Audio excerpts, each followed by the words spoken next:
Welcome everybody to this. I think it's about the 23rd lecture that we've given. The last two are not by me, but that's a really good thing.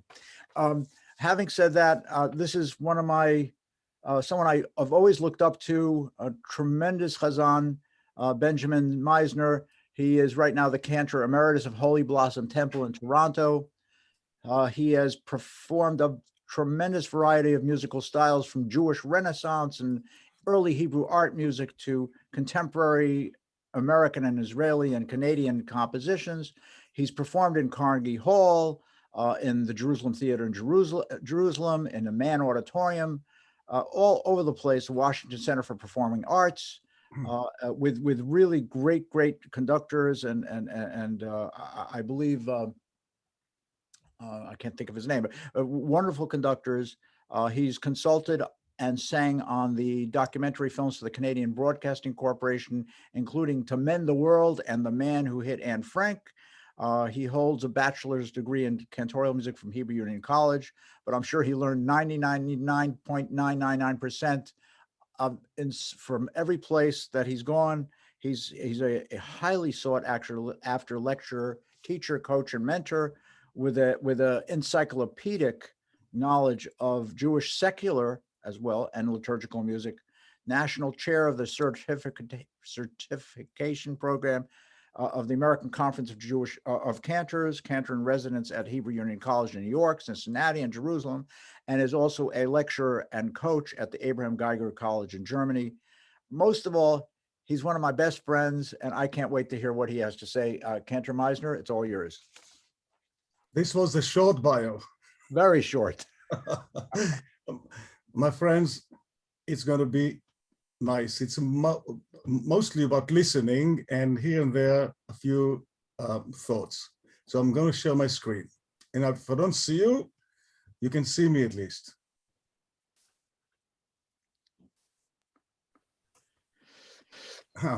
בימים ההם, בזמן הזה.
Again,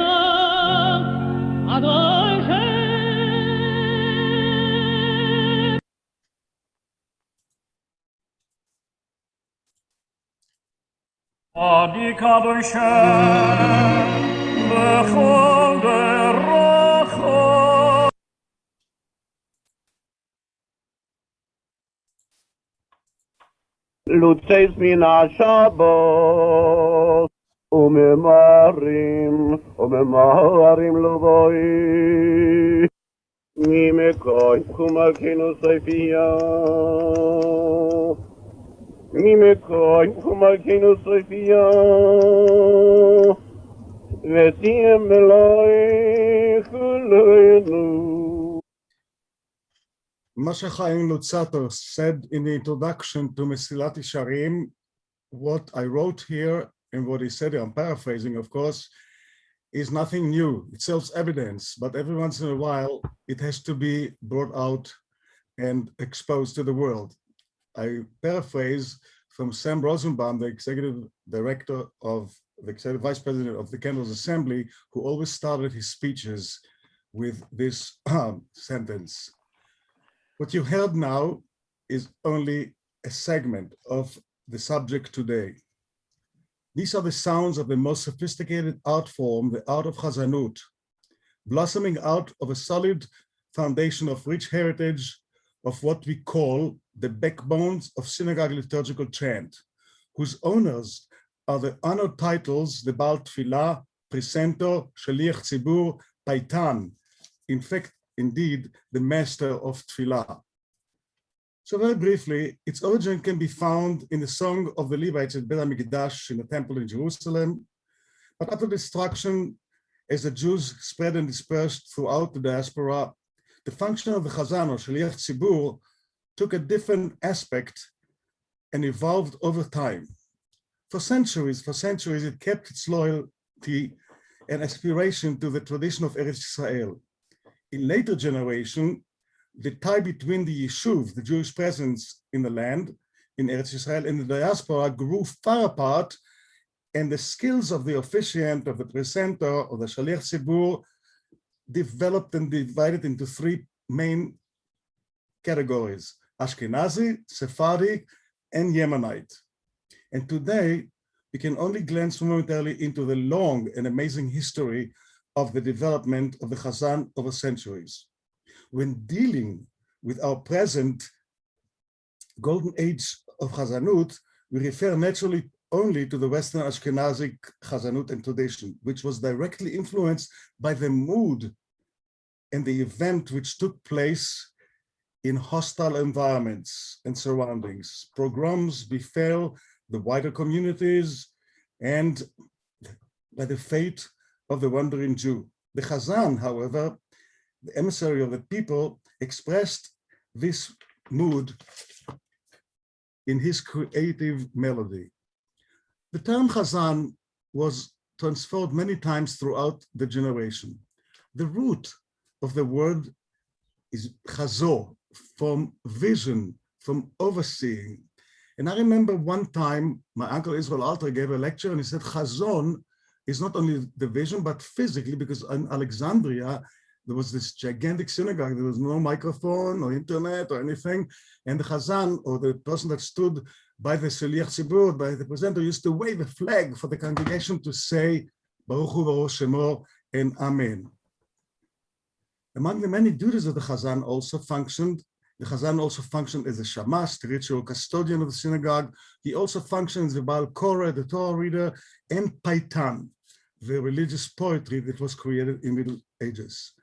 By the 7th century, with the growth of the piyut and the increasing musical development of worship services, the function of the Hazzan emerged into a professional appointment position and became officially the sacred calling of the Shliach Tzibur, the emissary or the messenger of the congregation.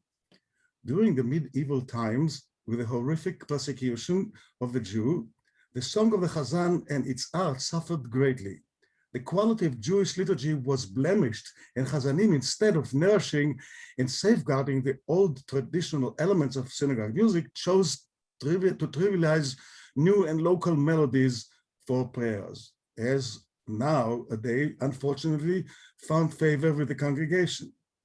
Even the efforts of the Italian composer, the Renaissance composer Salomone Rossi, which functioned between 1580 and 1625, and he was the composer and the residence of the Duke of Mantua, very famous secular composer, composed an elevated synagogue music the first time to a glorious choral tradition of synagogue service, and was not successful for a great time. Even the rabbis of Venice and the Italian rabbis, I forget exactly who, was encouraging Salomone Rossi to write. And today, of course, we have a vast repertoire of Rossi. His innovative, creative efforts vanished within a short period of time. Almost to the end of the Middle Ages, the art of the Hazzanim was an oral craft, and most of the Hazzanim could not even... Hello? I will ask everybody to mute. Okay. Almost at the end of the Middle Ages, the art of the Hazzanim was an oral craft, and most of the Hazzanim could not even read music. It was during the emancipation, the Haskalah period, in West and East Europe, the traditional Hazzanuth received its modern format. So let's start with the West for a second. You will hear a lot. I'm just saying a few words now for you to set the scene. The father of the modern cantorate is renowned the Viennese Hazzan, the father of the modern cantorate, Solomon Sulzer, who lived between 1804 and 1890. He single-handedly rescued and redeemed Western synagogue music. He elevated the sacred art of praying from its banal and primitive status. He was the first Hazzan ever who was an accomplished musician and knowledgeable in harmony and the Jewish modes as well. His musical style is a distinct combination of the old world with the new. His was the first attempt to present modal, non-Western harmony into Jewish liturgical music. In his volume, Shirei Tzion, which includes prayer for the entire liturgical calendar, his composition exposed for the first time choral music for 4 parts, and their renditions influenced the uniqueness and adhering to Nusach HaTfilah, the prescribed prayer mode, to the specific prayer and time. So now let's listen a little bit to Sulzer.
don't talk about it because on Wednesday I'm giving an entire lecture about the lion in the pact. Israel Alter, at the age of 24, had this colossal Wagnerian tenor. Vienna was and is to this day a musical center. Its famous composers such as Franz Liszt, Schubert, Meyerbeer, Paganini, honored Sulzer not once by attending his services. And Franz Liszt writes, in Vienna, we can hear the famous tenor and a cantor Solomon Sulzer.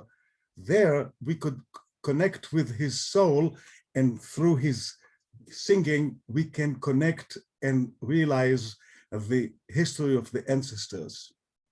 Sulzer was also a very close friend of Schubert, who considered him to be the authority and authentic exponent of his composition. So in honor of Sulzer, in Shirei Tzion, the publication of Sulzer's volume, he, at the age of 30, Schubert wrote Tov Lehodot, just a tiny bit of this.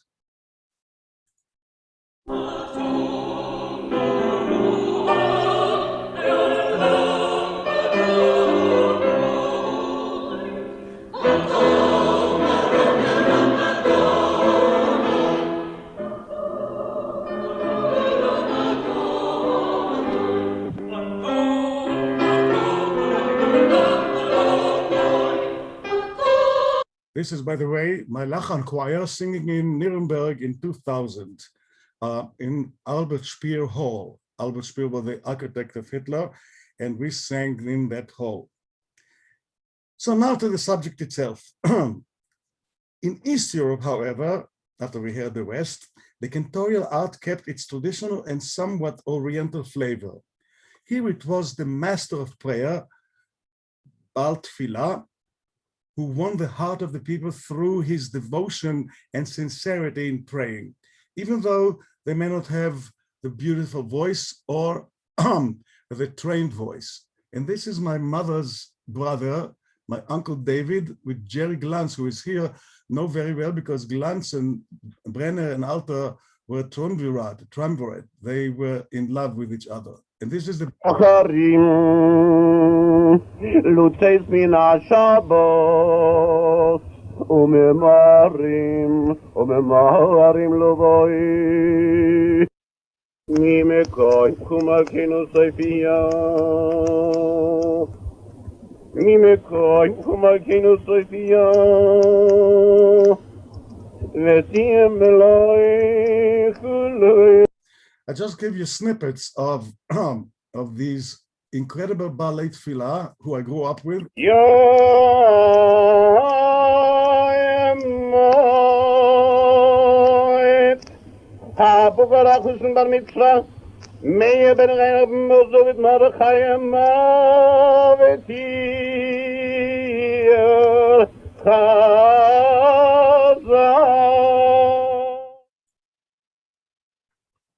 Later on, we witnessed many cantors of East European training who carried out the traditional style, as well as being versatile in musical knowledge.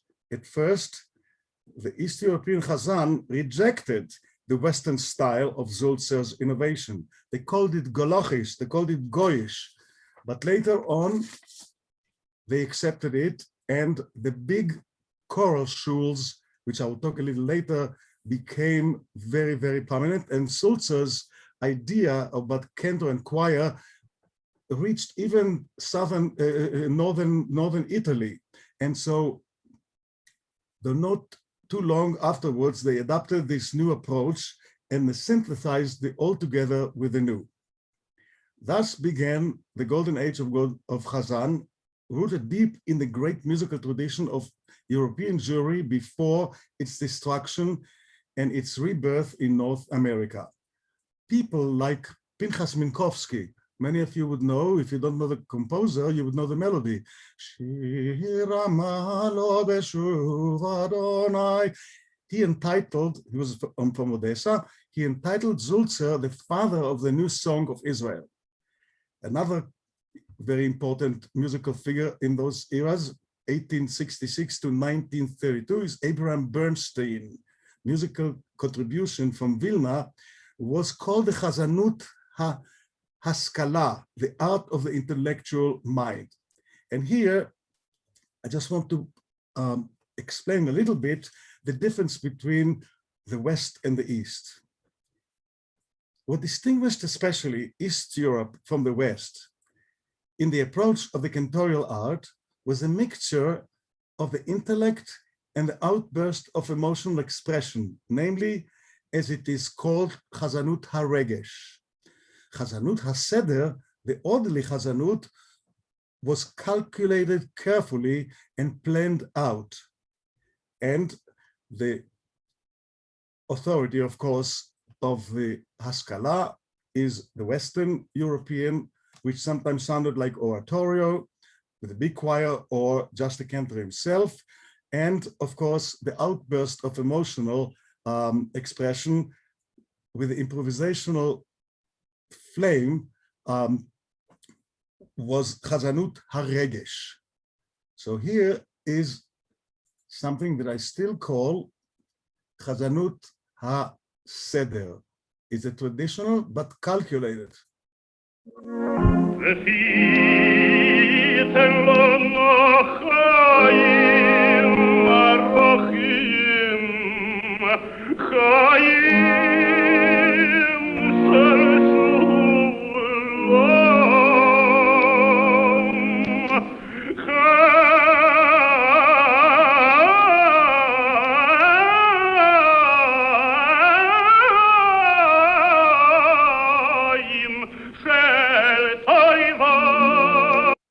My dear friends, every note here was calculated.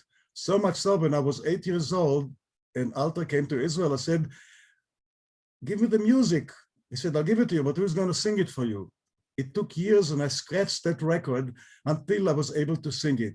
As traditional, because he went back to Lemberg to get married because his Hasidic background, it was calculated. But now,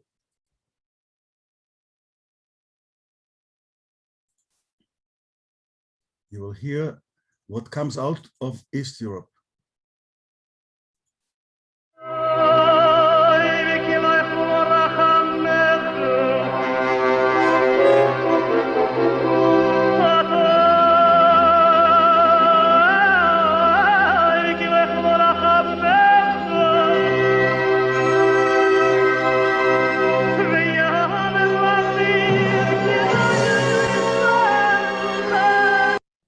Yes, even though it was a written composition, it was.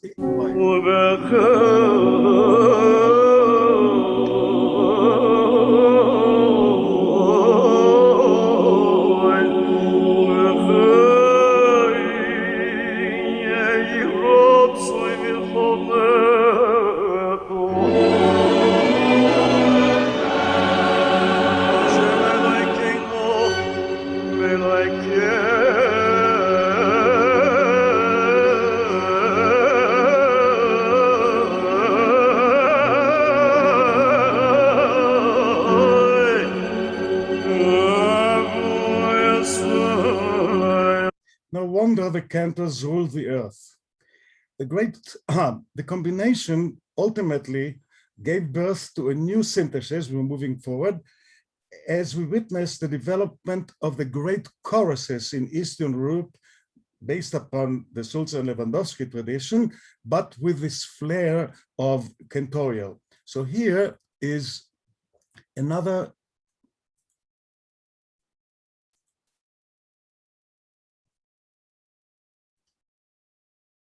piece that I was lucky to sing at Holy Blossom in the last few years, in Yom Kippur evening.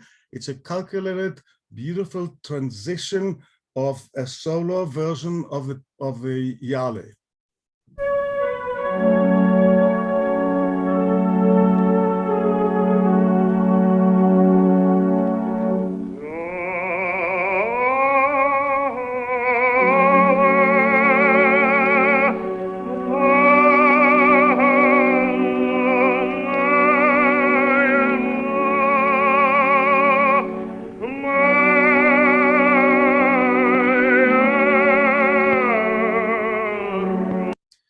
not letting you hear all of these because they already edit anyway, but just a smidget and the flavor.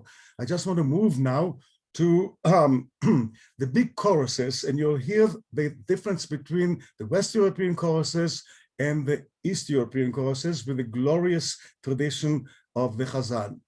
When you walk into the library of the music library in Israel, in Jerusalem, to the music library, the first two things are Israel Altar. And I'm proud to say that that's not part of the script here, that my entire library from Holy Blossom will be hosted in the musical library of Israel as archive, Benny Maissner and Holy Blossom. But you should really see what this was done in 1926.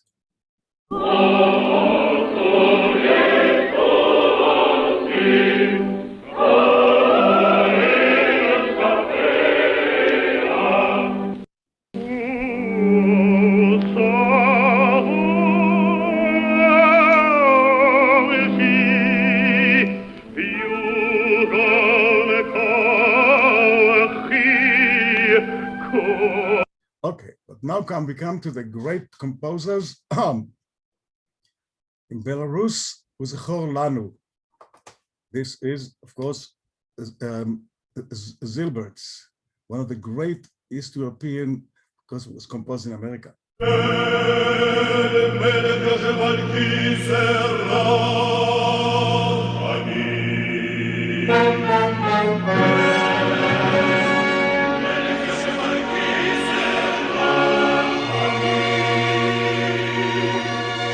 וזכור לנו היום ברית 13 כמו שהודעת לענן מקדם.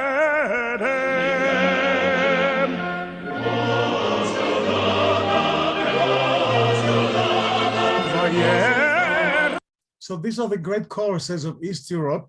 And Uvashofar Gadol by Leo Low is another example of the great choruses which created, in a minute I will tell you about the chorschuls.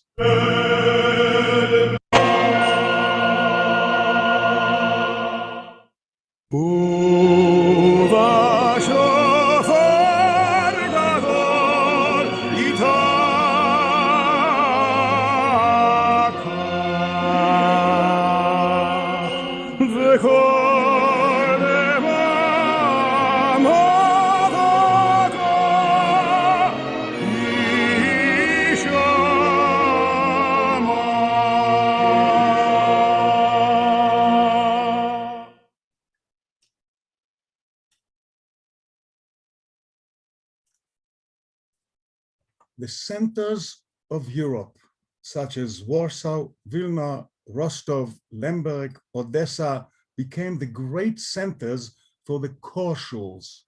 The chorschuls in those days, of course, had gigantic choirs, no women in the choir because it wasn't mixed choir except in West Europe, but in East Europe, it was only men and children, of course, who sang the soprano line. And so the Golden Age of Hazzanuth began and thrived on these styles. With this phenomenon and development, it was natural to see the status of the Hazzan rise to unprecedented heights. Among those who built the new concept of Hazzanuth in the 19th century was Samuel Numberg, for instance. I purposely didn't give you a history of all these people because each of them can be a lecture by itself, but just for to listen to the style of the cantorial art, solo and choruses, of course. So Samuel Numberg, even though he was German, he was the music director in Paris, 1880 to 1915. David Nowakovsky and Nissan Blumenthal in Russia. Many volumes of manuscript composition for solo cantor choir covering the entire gamut of the liturgical scope were published. They became the foundation and the backbones of synagogue music of our time. And so it was a period between the end of the 19th century until the 40s, and of course the Shoah, and later in the 20th century to the 40s, is known as the Golden Age of Hazzanuth. The virtuosity of this art in this period came to its full bloom. Synagogues were filled to capacity. Concert halls throughout the world, East and West alike, are full with Jews and non-Jews who passionately flocked to listen to the great voices of these sweet singers of Israel. The virtuosity of the Hazzan. Recordings in the thousand flooded the world as Hazzanuth influenced greatly the world of classical music. A couple of examples. As early as Beethoven, we hear clearly how he used the theme of Kol Nidre in his string quartet minor, B minor, opus 131. And Joseph Ness, Cantor, my friend, can probably verify that I'm correct. Saint-Saëns used in the Samson and Delilah the high holiday melody for V'nislach lechol adat b'nei Israel. Meyerbeer, in his beautiful opera, used Vayechulu Hashamayim from Friday night. So popular were some of these famous cantors that we hear Gershon Sirota, one of the great, compared to Caruso, sing Pieta Signore, Pieta Signore, the 18th century Italian repertoire, in Hebrew, Hazina Elokai. And I have the music because some of our colleagues have sung it and put the Hebrew words of the Psalms. Many of these cantors were invited to sing for non-Jewish audiences, even the Tsar in Russia. The famous Zvulun Kvartin, 1874 to 1952, is known to be singing to the great numbers of the non-Jewish audiences. His style, most unique in the flavor of the Ba'al T'filah, but with very highly artistic clarity, in the style we call Zogachts. Zogachts in Yiddish is zu sagen, to say. In Yiddish is to speak, meaning to recite the liturgy in almost a spoken manner on some sort of a pitch. So here's a vivid example of Tihe Rabbi Ishmael from the Martyrology.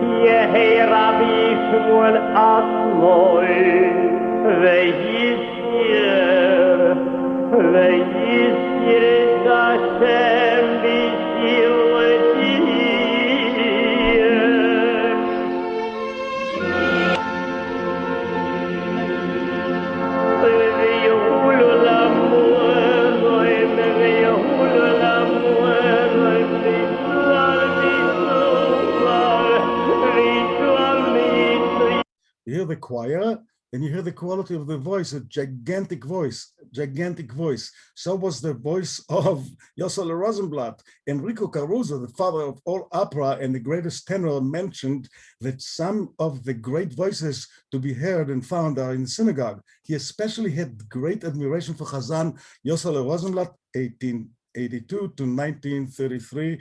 He passed away in Israel, who enriched with his incredible voice the Jewish soul throughout the world.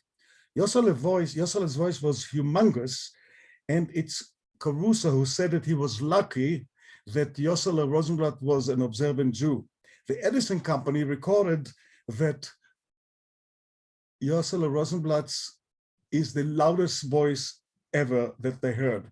He was also offered to sing the La Juive opera from Jacques Halevi for $100,000 in those days.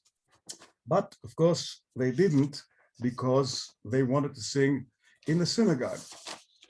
So we now come to a chapter called the opera fever. Many of us had the opera fever, including myself. Many of the great cantors had the opera fever, and some made it to the opera. Among the great singers ranks the names of famous cantors like Richard Tucker, Jan Pierce, Joseph Schmidt, and even I know that Leib Glantz was offered to sing. According to Jerry, Ezra, my dear childhood friend, that Leib Glantz was also offered to sing the La Juive. So just to show you what happens here with the opera.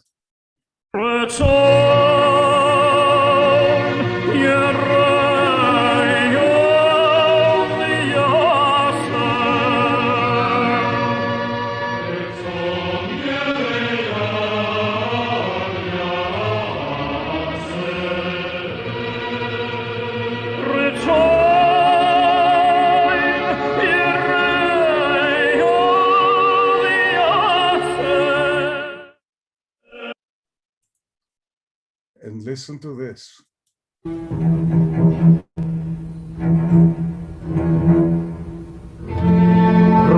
Recitar mentre preso dal delirio non so più quel che dico e quel che faccio eppure dopo staccati va sei tu forse l'uomo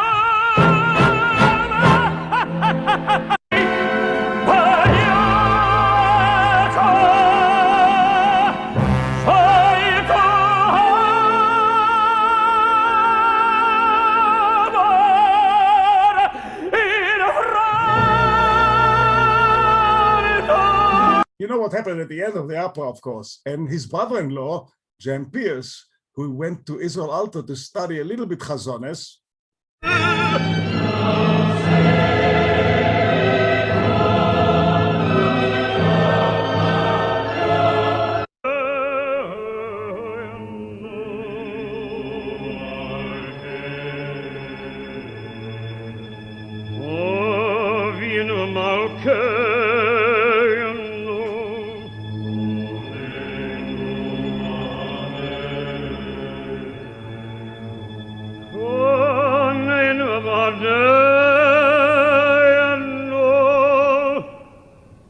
Vino ma che no conena me nena beati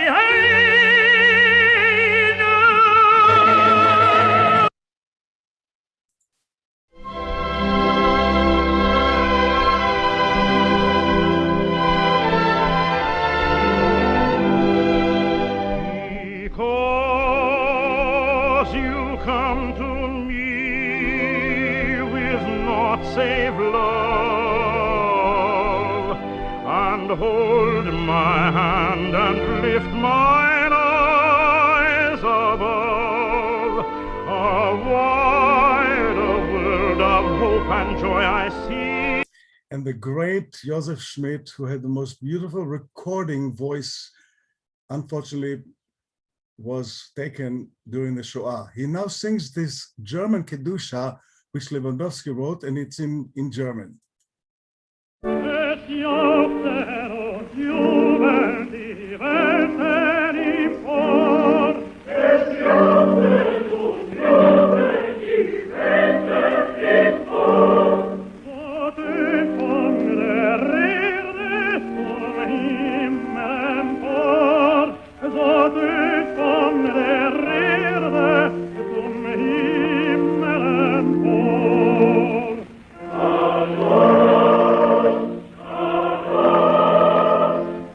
A few recording of some cantorial pieces that he sang Ana Avda when you take out the Torah, and also Uvnecho Yomar when you return the Torah into the ark.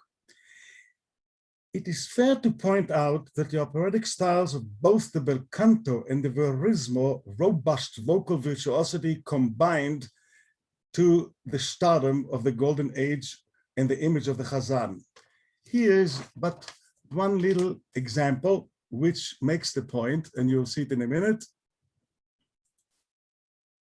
Yossele Rosenblatt wrote a beautiful piece that is very, very dear to many cantors and audiences, Adhena Zarunu Rachamecha, which is from the Nishmat Kol Chai, which is at the end of Psukei de Zimra, before the major part of the Shacharit, and listen to the imitation.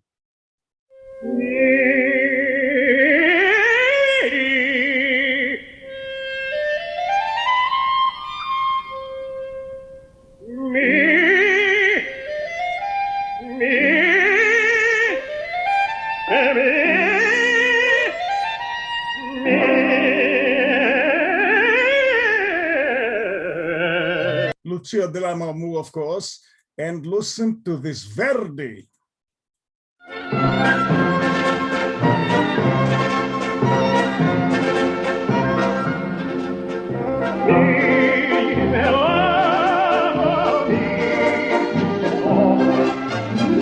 Many of you out there know all these pieces, just put it together in an obvious way to just make the point. And at the end, there is Hazzan Ness.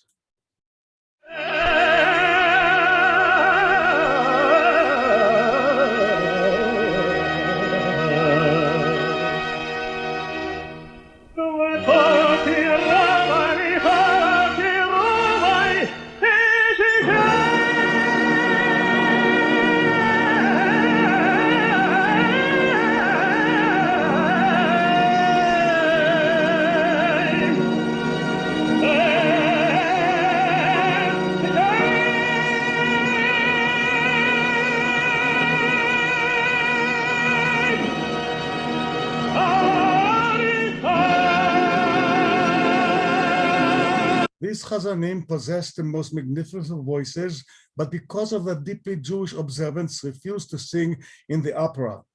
Such is the case with Willem Kartin, Yossel Rosenblatt, Josef Schlisky, David Reutmann, later Israel Alper, and Leib Glantz. To them, the place and the purpose of their God-given gift was to sing in the synagogue and to serve their Jewish people. They poured their heart out at the pulpit and in concerts, bringing the authentic flavor of our prayer text alive. These examples only point out endlessly the diversity of the styles, the character, the vocal finesse, and the rich heritage of musical imagination these masters left for us. But now, for me, the paradigm example of such diversity is the style, the voice, the passion of the greatest ever Hazzanic interpreter, Leib Glantz, the man who spoke to God. I won't say more about it. There's much out there, including all the recordings and the most incredible creativity of our Hazzan friend, Joseph Ness, who invited me to do this presentation, who took 20, if not more, composition of Leib Glantz and elevated it to the cantor stage. I won't talk about the Night Project. Read about it, but listen to the voice.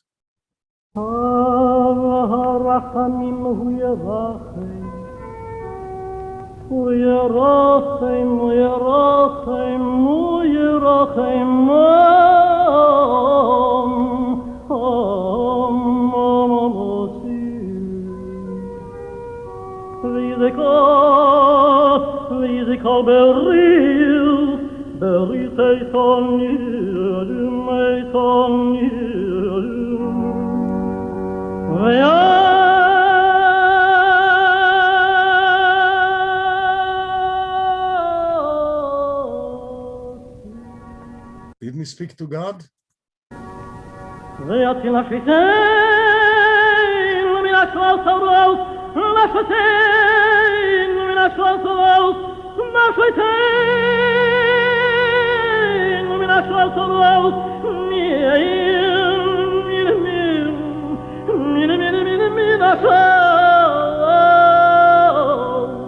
Every syllable, and this is not the creativity and the incredible intellectual, passionate outburst of the intellect and the heart when he came to Israel and he sang for an Israeli Hebrew-speaking audience. These recordings were done in the late 20s or when he was still in America.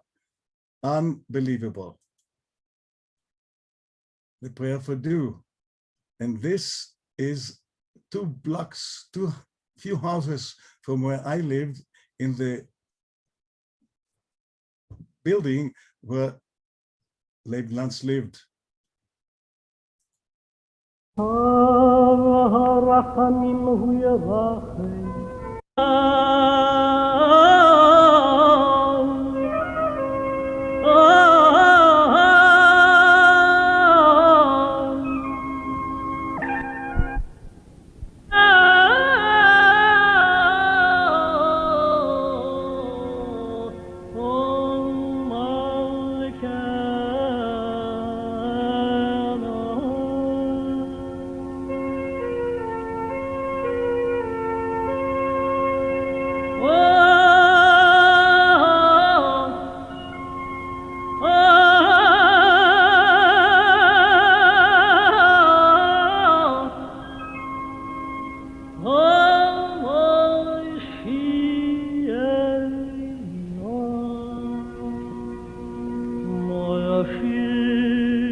So after climbing up out of the box, listen to the way he sang, he's our Redeemer. But today, anyway, with this, I'm finishing with the Golden Age for a second, but now is my next chapter, and I know that I have still a little time. So here's the transition to our generation. The next generation of cantors, my own colleagues and I cling to every opportunity we had to listen and learn from the masters. We hunted down every cantor at every convention, pleading, Moshe, Genschow, sing this dreidel for me, sing this coloratura.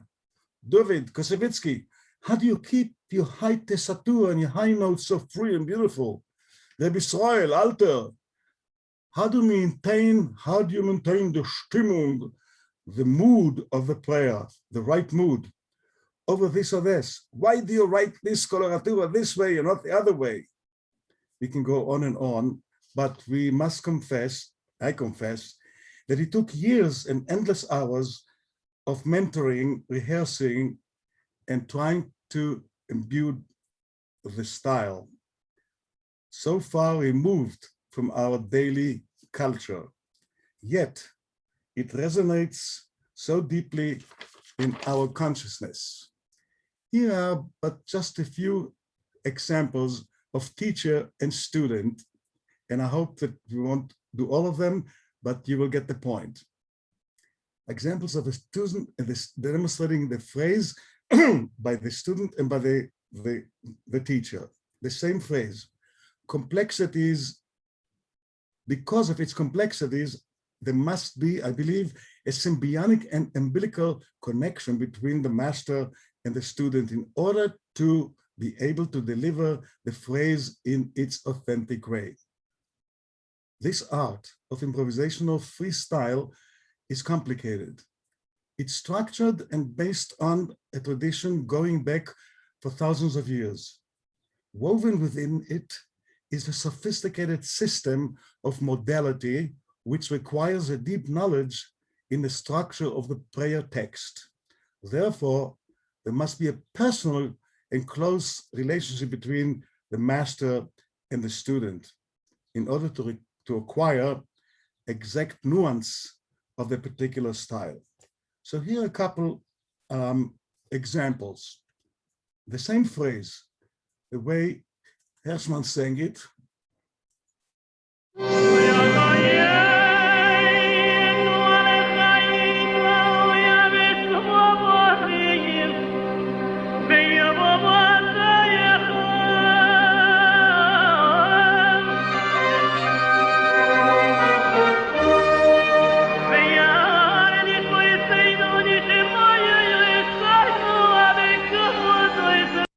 Nothing like this, but try to imitate.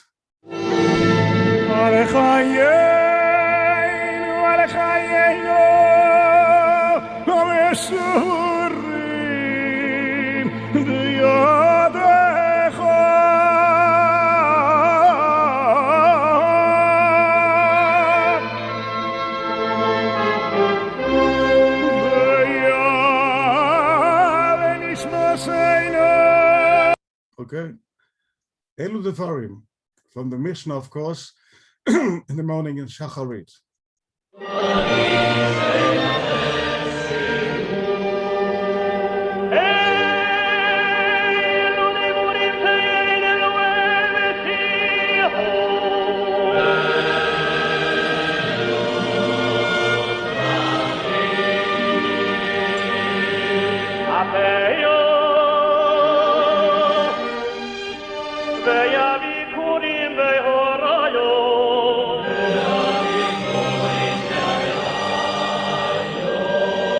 You should know that before the high holidays, I listened to two singers. One Hazzan is Mordechai Hershman, and the other Hazzan, not Hazzan, the great singer, is Yossi Björling.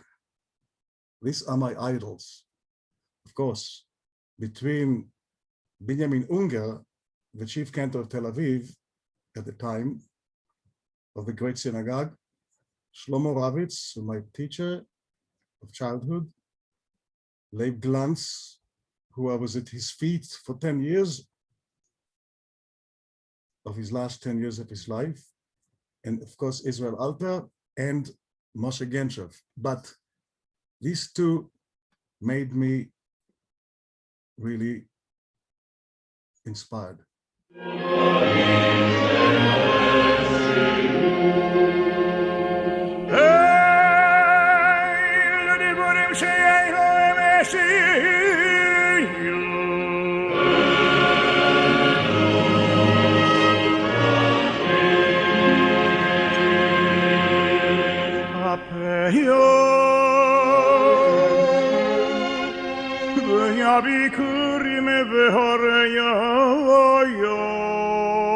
Here's a little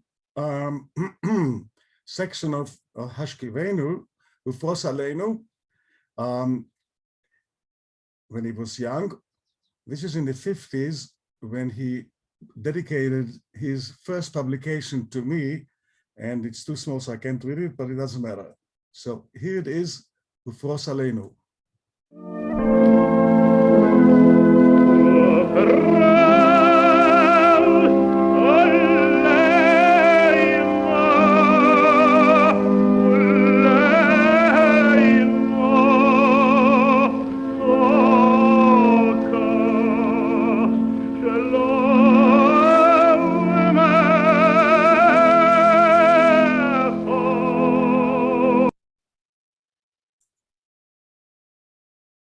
The left picture is my little shtibel.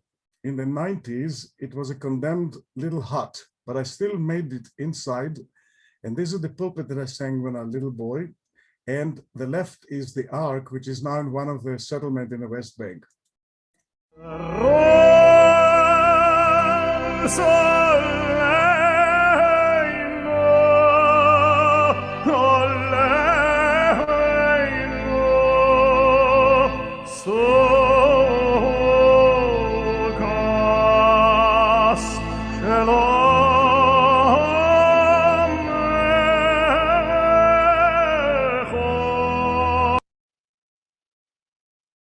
Genshev. אתה יודע, one of my favorite pieces for the high holidays, believe it or not, at Holy Blossom, that's what people heard in those days. Not Genshev, of course, but the same composition. So here's the way the master did it.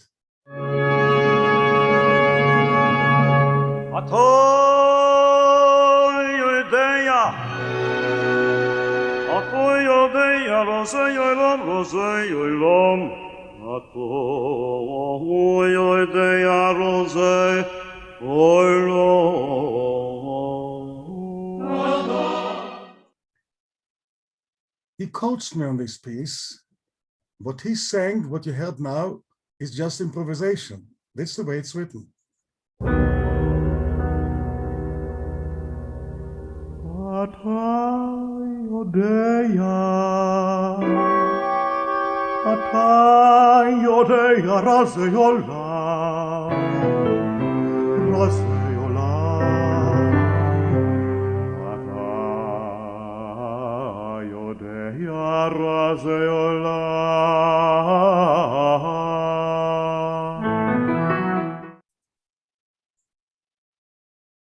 The same piece has a bit of slicha mode, the penitential slicha mode, and here again, it's not imitating the style, it's not just reading the notes, it is dwelling into the deep meaning of every word, and of course, each cantor has its own style.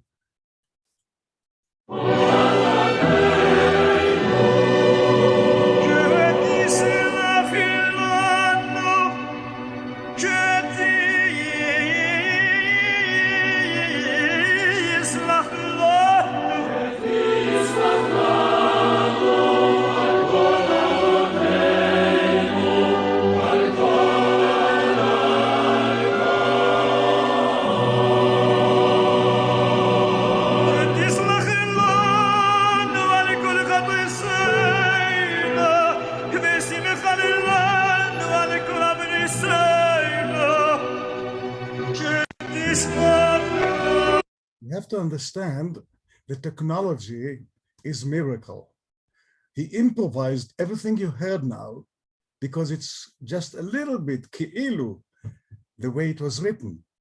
It was Mordechai Sobel, alav shalom, who took his voice off the recording and put the orchestra on top of it. Just like in the Night Project, if you hear Leib Glantz above an orchestra, this is the technology of today. So here it is, the way it was written.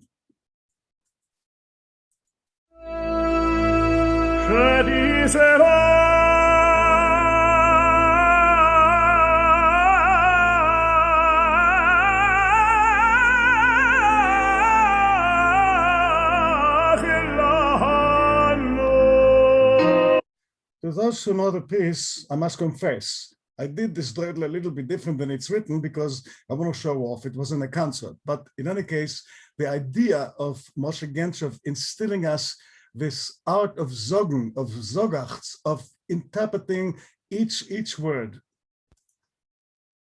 I'm going to skip because I want to finish. So, Hashir Shalavim, one of the great pieces that he and my uncle wrote together.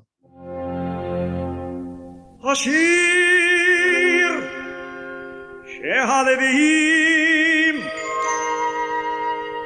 אומרים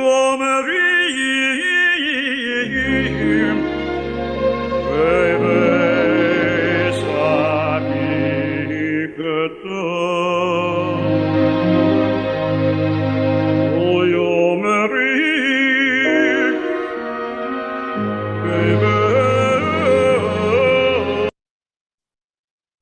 The opening of the piece is written this way.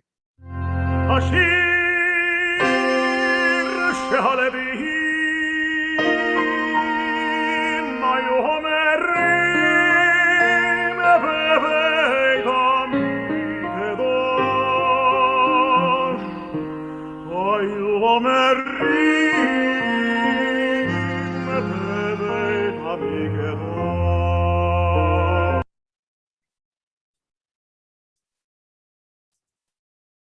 Now, at the end, by the way, this piece is done after the Enke Eloheinu on Shabbat, after the Musaf, before the Aleinu. At the end of the section of Mishnah, which comes Amar Rabbi Elazar. Anyway, it's from part of the Shabbat. At the end of this composition,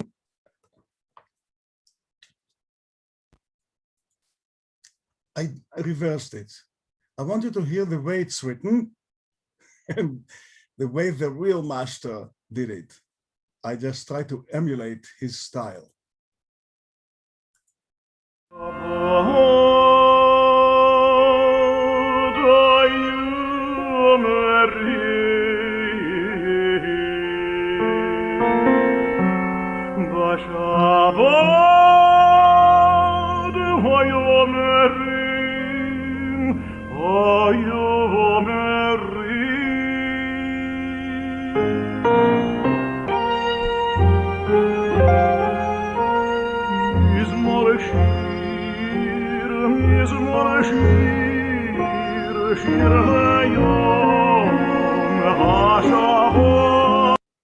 This piece is one of the most beautiful classical pieces because, you know, every day is Shir Shel Yom, the Psalm of the day. On Shabbat, it has one phrase, Bayom HaRishon, they said, Bayom HaSheni, they said, but when it comes to Shabbat, it's this lullaby,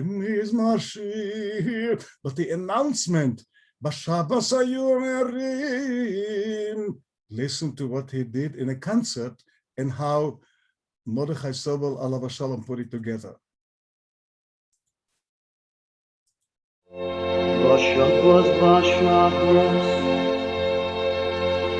Bashabas, oh you,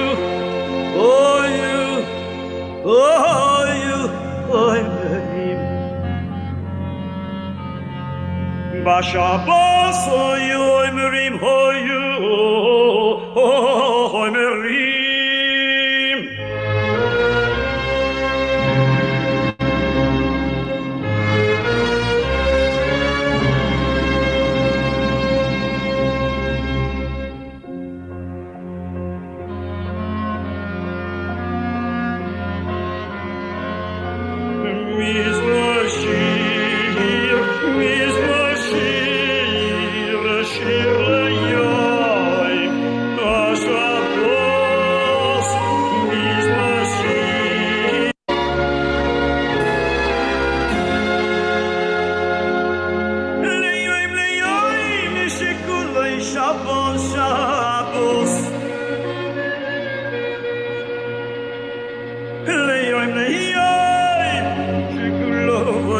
Shabbos. You hear the Hasidic fervor in those words. Leyom shekulo Shabbat, umnucha lechayei olamim, and rest for the eternal life. Just a few closing moments. Unfortunately, after the Golden Age of Hazzan, of the Hazzan, and the destruction of the Jewish communities during the Holocaust, the art of Hazzanuth declined. No longer is the style of the star Hazzan the norm of public worship. Prayer music nowadays belongs to people. Bayamim Ahem, I just wanted to reflect what was. I had a beautiful career in the most magnificent synagogue with choral and folk and cantorial and the most incredible repertoire that I was able to put forward, so much so that I'm going to tell you a joke which is not here. At a renewal celebration, it was a beautiful celebration with music and speeches and really incredible. I walked on to one of the rabbis and I said, you know, I'm really so grateful for all the years that you all, army of rabbis, let me do whatever I want. I wouldn't say a he or a she, but that rabbi said to me, did we have a choice? So, in the Orthodox synagogue, at least, at the best, it is the Ba'al T'filah that still knows the Nusach. In many, many Orthodox synagogues, there is no remnant of Nusach. There are those who will argue that the grand Hazzanuth is over, yet others will still convince you that there are signs only point toward the revival and renewal, revolutionary direction which awaits the art of Hazzanuth in our time. I see myself linked to this sacred tradition. I have made it my life mission to continue, uphold, and promote the value and spirit inherited in this tradition. And even away from the pulpit, I belong to the world now, being a Levite and the descendant of the clay Kodesh of the Beit HaMikdash and a lineage to a family of traditions of Hazzanim. I'm proud to celebrate it and live in this point of history.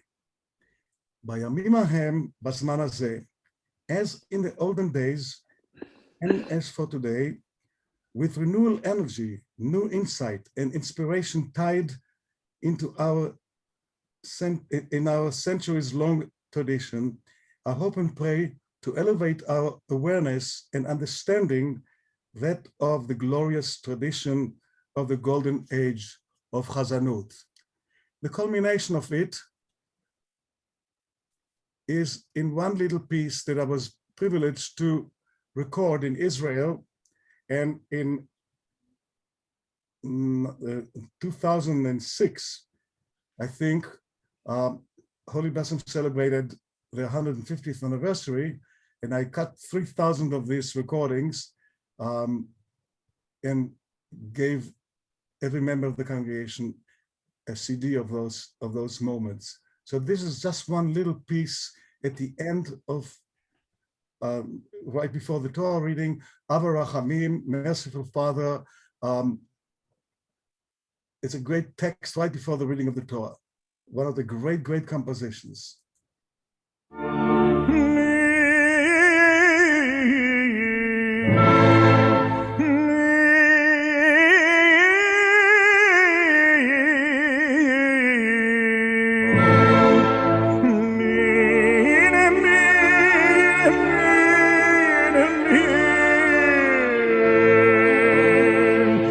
השעות הרעות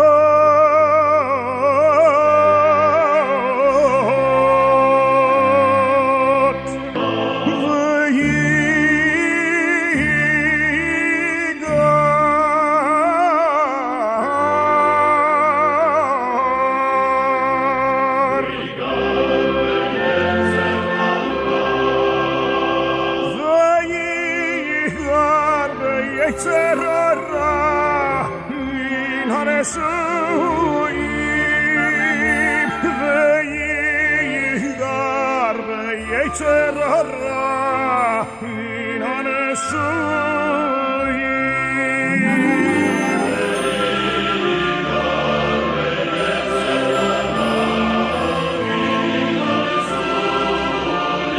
ויגר ביצר הרע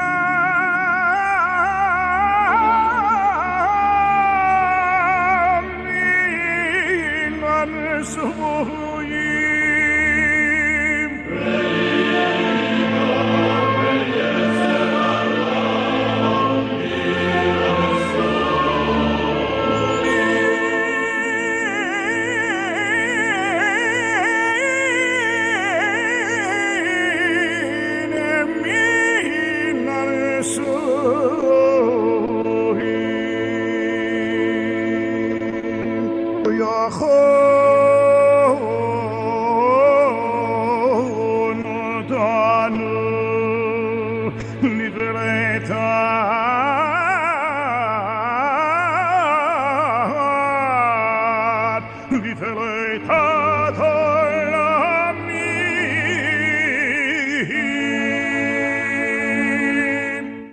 This is not the end of the piece. I died when I did it. I want to go back by Yamim Ahem for just, and as I promised my friend and my real mentor and colleague, Hazzan Joseph Ness, that it will not take more than an hour and 15 minutes because I'm a yeke. So Mary Simon, I know you're here. It is because of Mary Simon, my dear friend. I have so many dear friends who you go back to 1965 when we met in the School of Sacred Music.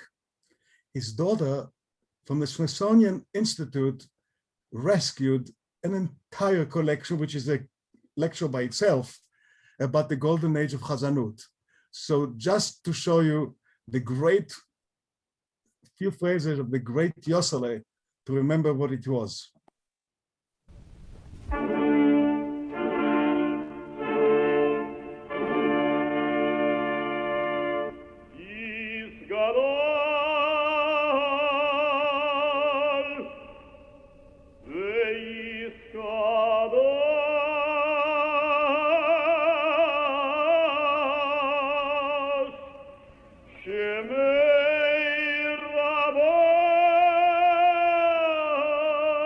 You don't want to hear the entire Kaddish, but here's another chapter.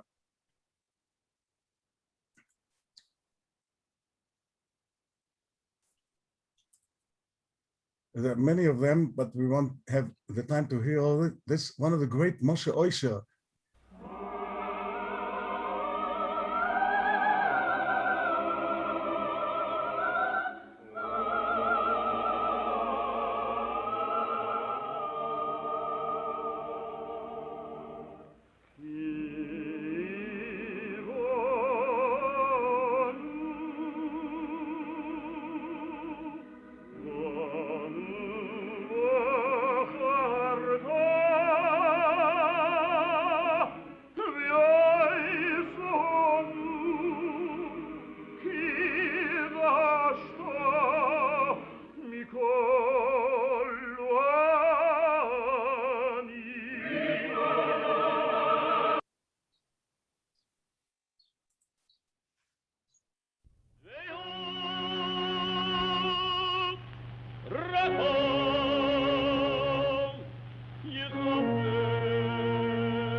The so-called Golden Age of Hazzanuth, cantorial art, took place in the United States during the first third of the 20th century.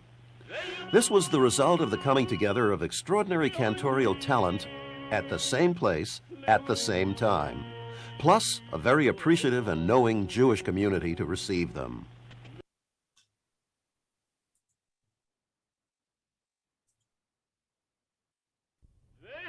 You flee. Why so terrified, O Jordan, that you retreat? From the Hallel service, psalms of praise to God.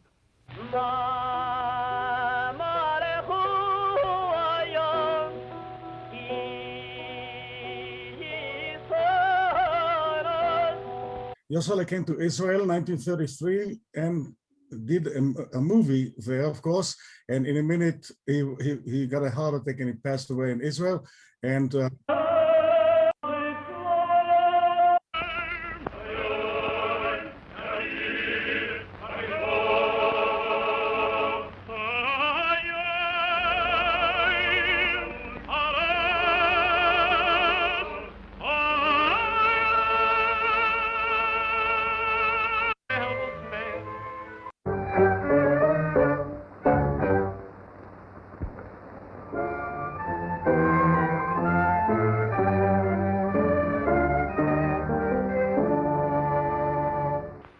Wenn die Jom in der Räum sind in die Zwei, dann wird ihr Ried auf Hazoni. Man lässt die Announcen die ganze Zeit, bin Vereinen in bin Schulen in Millionen. Ach, Hazen verlangt, muss auf oben machen, aber muss es nicht haben und in der Hol. Euer fin Theater bin 50 Cent ab. Mit haben Sie im Teufel a viele in a this is a Hazzanuth probe, a cantor that comes to audition. And there are three cantors. One is a Polish Galiciano. The other one is the dignified, legendary German cantor. But guess what they chose? Das damit. Ihr versteht an mir, will nicht Ich weiß, was ihr will. Ihr will zu einem modernen Hasen mit einer Stimme, mit Tap, mit Jazz. Also gib mal so Kolidre mit einer Two-Step-Melodie. Also suchen Howell mit einer Ragtime-Melodie. Also suchen Zangatoike mit einer Flag-Bottom. 1 minute, gentlemen. Und schrieb ich im Boot daran, und ich wird im Boot sehen. Hey, Labele, Kinder an her. Das ist der Hasen, das tut sich. Das ist der Hasen? Das ist schnell. Wait a minute. Hey, Labele, do yourself a nothing there. Mach Moshe, du machst nach Helgo. Mach Moshe, du machst nach Helgo.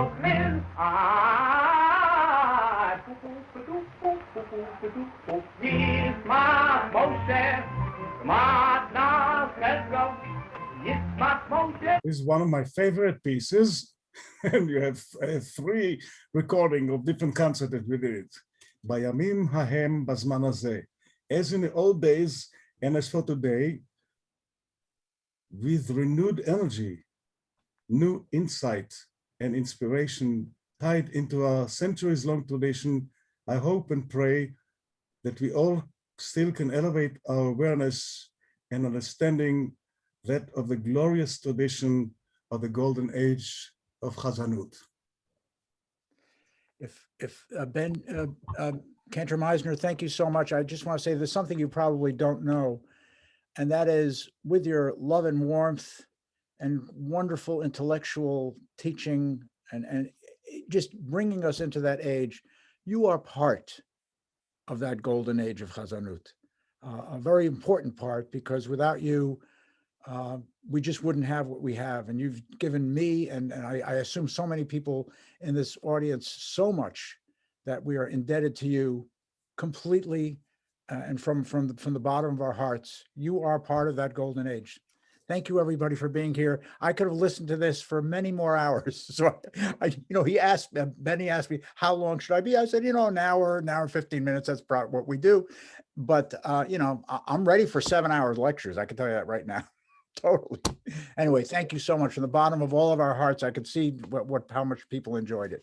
I want to thank you, all of you, for coming and being with me and sharing what was, and somehow some of it can be restored, because I believe, like my friend Jerry Glantz says, that down the road, they will find the truth. I mean, every culture where the Jews dwelt, I've just heard about music of the Italian Jews and the Sephardic Jews, but the essence of interpretation, no matter what style, no matter what era, has to be honesty and loyalty to to the text, even in a folk tune.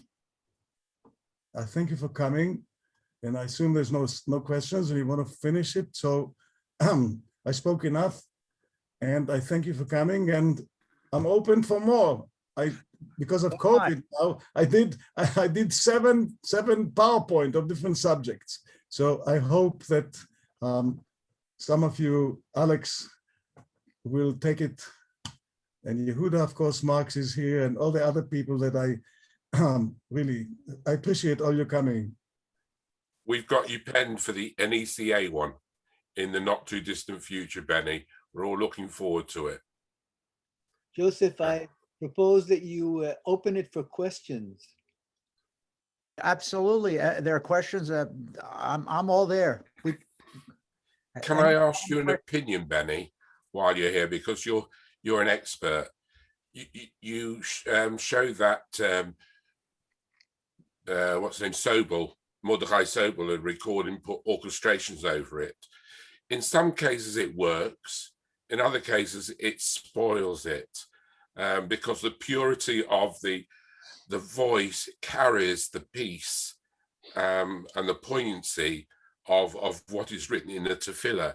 When you over orchestrate something or you make it for a concert, it loses that little piece. So there's horses for courses, and places where you can and should, and places where you shouldn't. What's your opinion on that? My opinion is exactly what you say. The cantorial art is like the jazz, an improvisational art, which is based upon rules like jazz is. And even my wife, Hope, we just celebrated our 53rd anniversary, bis 120. She's not a musician, but she has taste, and she said that the cantorial art with an orchestra, it's an interference, because at best, if you remember, Olav Shalom, Benny Gildar, who was a cantor, so he davened with the cantor who sang the piece. And I remember in Philadelphia, I know that one sweet lady here, my friend from Philadelphia, Elaine Dushaft, in Germantown Jewish Center, where I really became who I was, who I became later as a cantor, my organist davened with me when I sang some nusach, totally improvised.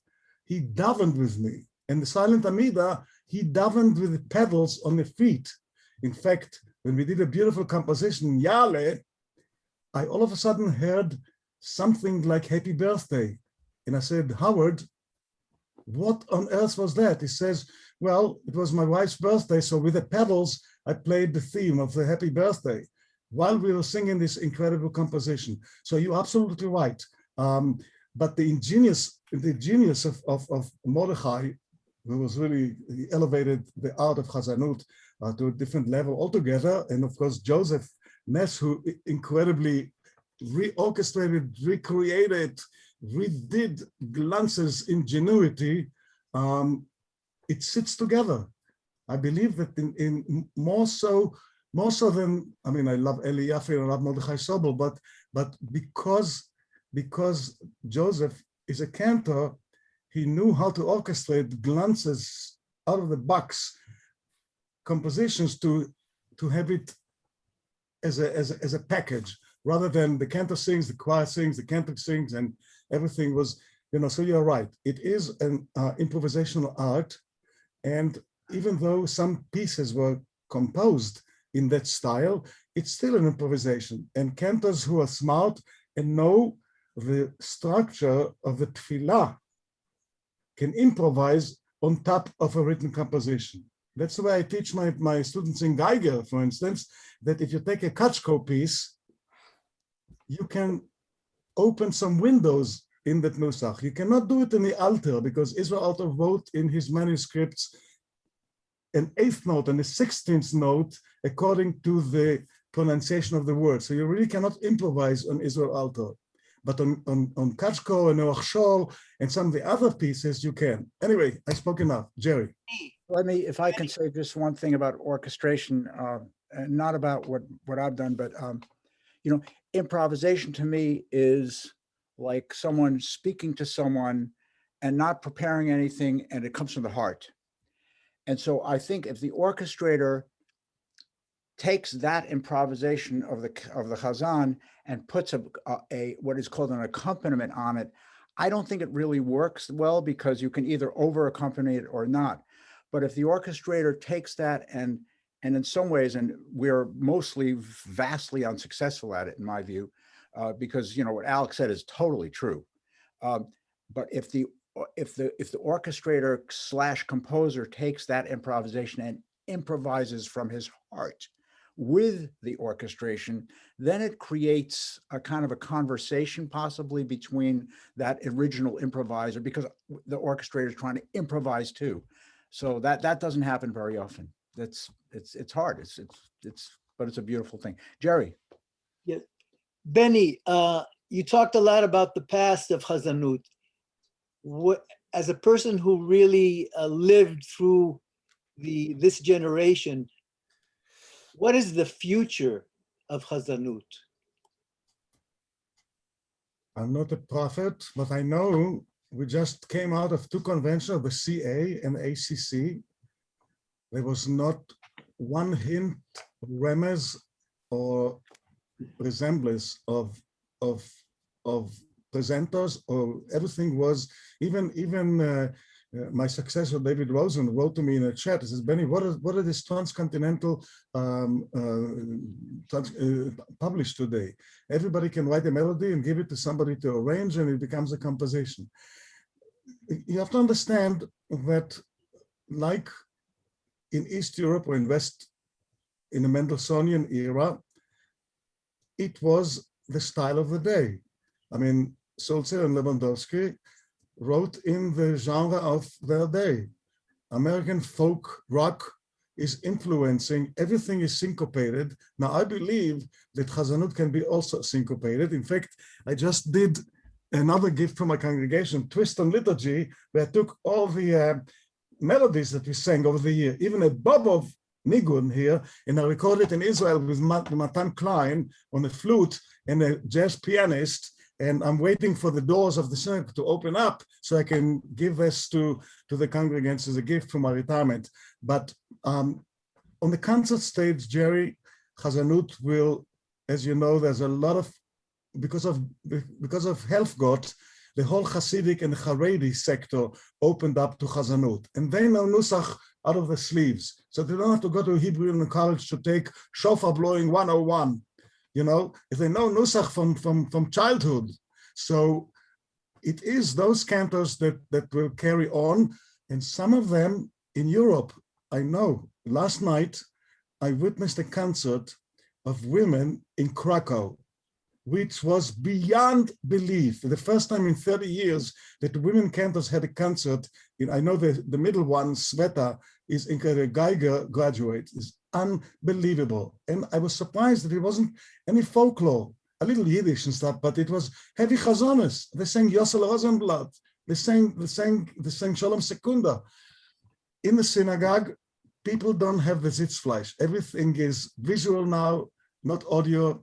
And the COVID period also made it much more detached from the old. I can see it. If you go to any of the Zoom of the synagogues, everything is like a show, a beautiful professional TV show, because every big synagogue wants to compete with the other ones. So I don't know what the art of Hazzanuth is. As long as I'm alive, singing with a guitar even Friday night when I do a folk, is one thing. But Hazzanuth is really the essence of synagogue prayer. And even Sephardic, Moroccan, they have their own Hazzanuth. You and I know, of course, Ashkenazi, East European Hazzanuth, Haregesh and Hasechel, but I cannot predict the future, and I don't want to be pessimistic. Can I make a suggestion, Benny? Because this is what the ECA is about. What we're doing is to try and preserve and to teach. This next generation of kids are not au fait with what we know. They're not au fait with our wonderful composers. So if you look at Mozart and Verdi and Puccini and all these, what centuries did they live? But the next generation is, if it's introduced to them, will have the wow factor because they will be introduced to something new, which is fantastic. Now, you said previously in your talk that these composers of the day went to listen to Zaltzer and Lewandowski and people of that ilk. So the music is of that standard. So we have to take it upon ourselves to introduce it into the schools as a curriculum of classical Jewish music. If we don't do that, it's lost. It's up to us. We can't sit back and say, leave it to someone else. Leave it to someone else. It's got to be the leaders of the communities as part of the curriculum to say and to demand to the teachers in school as part of their music lessons, let us teach our classical music to the next generation. And they will love it. But you know that I know, because I know who is teaching at the HFC in a seminary, young people like Josh Weitzer and Jackie Mendelson, and there are some people who really teach the curriculum. But when they go out in the field, it of course is up to the rabbi who is sensitive or not. I got a job on the high holidays in a traditional conservative synagogue. The rabbi is totally egalitarian, but he is a graduate of Merkaz Harav in Jerusalem. And so in that place, again, impossible to sit. I mean, I used to go to Leber Glanz at 8 in the morning, and at 2 in the afternoon, the doors was locked because nobody was allowed to get out. But today, people don't have more Sitzfleisch than an hour and 10 minutes. But they spend 2 hours in the Kiddush. And they don't want to go home. They're the first ones to complain and the last ones to leave shul. But because we haven't got the leaders, the prayer leaders today, who actually, the prayer leaders that come in today need tools and need toys and need implementation. So they take a guitar, they take this and they take that. So the purity is left. If we then innovated and use what we've got up here and we've got here to sing along with the kahila, and let's teach them, row by row without this. So we take a lechadodi, or we take something else, and we start with the first line, we start with the second line, and get them in their pews to join in. We don't need the guitars and the tambourines and the drums and the thing. It kills it. It doesn't do any help. I've always had the idea that maybe there should be a synagogue where obviously the members are Jewish, but they have to be musicians and singers. So this way, when you conduct, everybody's singing and everybody's joining in. That's my idea. But it's the gospel, look at the gospel singers. You go to a gospel church and then all there being part of it and swept away with it. There's no instruments, it's their voices and their spirit and their hearts all singing to praise to God. And that's what makes that atmosphere and creates it. We're losing it because we've got no atmosphere. The children's service today is a gun. It's instead of going to kindergarten 5 days a week, that go to kindergarten 6 days a week or 7 days a week. Let's play games and let's do this. Nobody teaches anything, so nobody understands, and they can't read Hebrew. So, if you look at other generations, you look at the Muslims, they read from birth, the Urdu, the Hindis, everything, and they live in different countries, but they learn their mother tongue from being born at home. We are the only people that don't teach it. Alex, okay. Slicha b'vakasha. I get your point, but I want to tell you something. These 2 weeks now, I'm part of teaching in the Aleph College, which is a renewal, which is after Zalman Shechter Shlomi. Jack Kessler is a great musician, and he and I talk because I see him coach the cantors there on a very, Jerry, they're doing glances, Ava Rachamim, and they're doing Machnisei Rachamim of glance. And Jerry and I spoke until recently, rather, I said 2 decades ago, the only piece they knew about glance was Shema Israel. Now these Orthodox cantors are singing Shema Israel, Yankee Lemmer, and people are singing glance material. But in the Aleph college, the renewal, which is to me too much, you know, like too much body movement and breathing stuff. But Jack Kessler told me when we discussed after the coaching, he says, Benny, what used to be in traditional Hazzanuth for 6 hours services doesn't work today. You have to do the essence, the tzimtzum. At Holy Blossom was a, I wouldn't say, it was a very traditional, almost unrecognizable reform service, because our new prayer book with the Rabbi Splensky and John Moskowitz and lay people who put, I mean, our Siddur, it was Alt Musaf, almost like an Orthodox prayer book. It has Geshem and Tal, Akdamut, Megillot. No other reform Siddur has it, okay? So with all this framework, as great of the composition, and Debbie Friedman and Craig Taubman and all this stuff, it was always a chatima. It was always a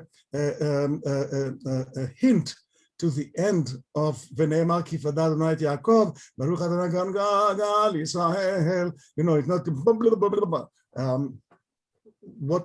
What happens in other synagogues at this point, I don't know.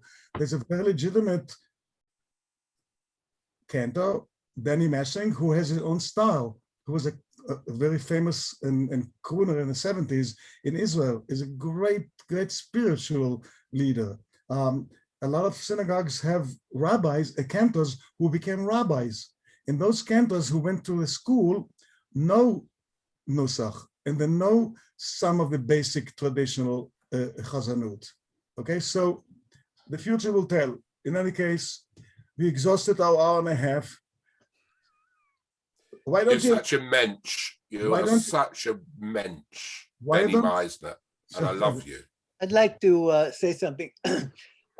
Alex, what you said is interesting, because back in the 1950s, my father, Leib Glantz, wrote an article and said that there is no future for Hazzanuth unless we teach children in primary school the essence of Hazzanuth and get them used to it.